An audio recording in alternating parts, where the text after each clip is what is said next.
তিন ম্যাচের টি-20 সিরিজ খেলতে ঢাকায় আসলো পাকিস্তান ক্রিকেট দল। বুধবার সকাল 8:30 নাগাদ হজরত শাহজালাল আন্তর্জাতিক বিমানবন্দরে পৌঁছান অধিনায়ক সালমান আগা সহ দলের 8 ক্রিকেটার। এছাড়া প্রধান কোচ মাইক হ্যানসেন সহ এসেছেন এখানে 7 জন স্টাফ। বাকিরা দলের সাথে যোগ দিবেন রাতে। শ্রীলঙ্কার বিপক্ষে পূর্ণাঙ্গ সিরিজের জন্য বাংলাদেশ দল এখনও অবস্থান করছে দেশটিতে। এদিকে টাইগারদের বিপক্ষে 3 ম্যাচের টি-20 সিরিজ খেলতে 6 দিনের অনুশীলন শেষে বাংলাদেশে পা রাখল সালমান আগারা। 15 সদস্যের দলটিতে নেই বাবর রিজওয়ান কিংবা শাহিন শাহ আফ্রিদির মতো তারকা ক্রিকেটাররা। তাতে দল কিছুটা সাদামাটা হলেও বাংলাদেশকে সমীহ করছেন সালমান। নিজ দেশ ছাড়ার পূর্বে এমনটাই জানিয়েছিলেন এই অধিনায়ক। আমরা বাংলাদেশকে হালকাভাবে নিচ্ছি না। করাচিতে আমাদের অনুশীলন ক্যাম্প খুবই মনোযোগী ও পরিপূর্ণ ছিল।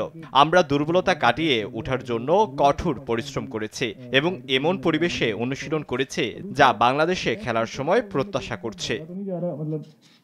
ঢাকায় এসে আজ টিম হোটেলে বিশ্রাম নিবে পাকিস্তান। বৃহস্পতিবার মিরপুরে করার কথা ঐচ্ছিক অনুশীলন।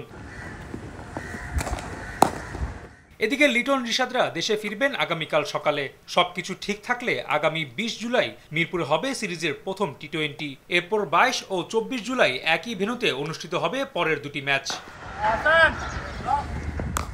রাফি আমিন, RTV।